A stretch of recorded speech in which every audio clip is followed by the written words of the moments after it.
8대0 만장일치가 나오게 되면서 윤석열 대통령을 파면한다라는 그 결정문의 초안을 누가 썼냐면 주시민 정영식 재판관이 썼어요. 근데 정영식 재판관 아시는 것처럼 윤석열 대통령이 임명한 재판관이잖아요. 그러니까 윤 전 대통령이 임명한 재판관이 윤 전 대통령을 파면한 이 점도 좀 특이할 대목이에요.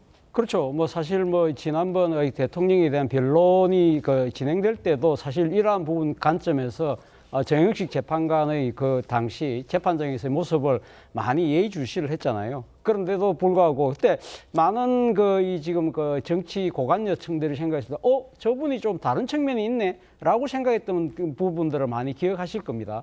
사실 정영식 재판관이 당시 대통령의 그 변론 재판에서도 보면 상당히 날카로운 질문들을 우리가 알고 있는 일종의 뭐랄까 주관적인 인식의 차원을 뛰어넘어서 나름대로 진실을 추구하려고 하는 모습을 분명히 보여줬거든요. 그렇다고 한다면 사실 이번에 주심으로서 이 결정문을 쓰는 과정에서도요, 저는 뭐 그 태도가 일관되지 않았을 거라는 생각이 듭니다.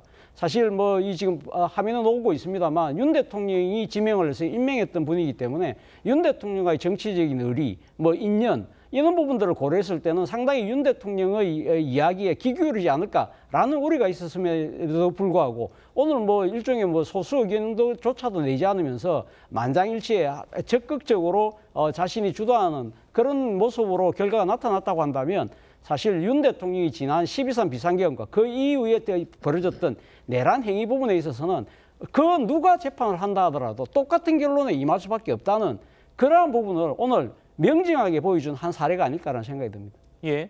자, 그런데 임기찬 위원장님, 차 교수님께서 이렇게 말씀 주셨습니다만 그동안 결과적으로는 그렇게 됐습니다만 그동안 우리가 봐왔던 헌법재판소의 그 모습들 우리 예상보다도 한 2, 3주 정도 결과가 늦게 나왔지 않습니까? 그걸 두고 그동안 5대3 교착 상태였기 때문에 그렇다라는 전망이 굉장히 많았는데 이게 사실 아니게 됐어요. 그럼 5대3 교착이 아니었다면 왜 이렇게 선고 결과가 늦게 나왔을까? 전 이게 제일 궁금하거든요. 어떻게 보십니까? 근데 예를 들면 저희가 그 의견의 명칭을 붙일 때 주문이 이게 법정 의견입니다. 뭐 파면한다 또는 기각한다, 각한다 이게 법정 의견이고 그다음에 주문과 다른 의견이 반대 의견이라고 저희가 표시를 해요. 인용 의견이면 기각 의견이 반대 의견인 겁니다.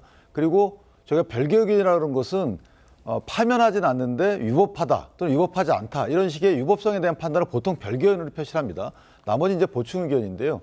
그런데 지금은 보충 의견만 담긴 거란 말이죠. 그렇다면 보충 의견이라는 것은 이유와 주문에는 다 동의하는데 내가 좀 더 추가하고 싶다 또는 보태고 싶다 이런 취지거든요. 그럼 보충 의견의 설시 여부나 그 논의 과정에서 이렇게 시간이 오래 걸릴 일은 없고 결국은 뭔가 교착 상태는 있었지만 재판관들끼리 자료 등을 제시하면서 서로 간에 협의 과정은 있었지 않겠는가. 이것이 양보한다는 의미가 아니고 어쨌든 설득 과정은 있었던 것으로 보여요. 그래서 시간이 많이 흘렀던 것으로 보이고 왜냐하면 저희가 5대3 얘기할 때도 5가 인용이고 3이 기각이잖아요. 그러면 5 인용이 이 반대 의견이 되는 거죠.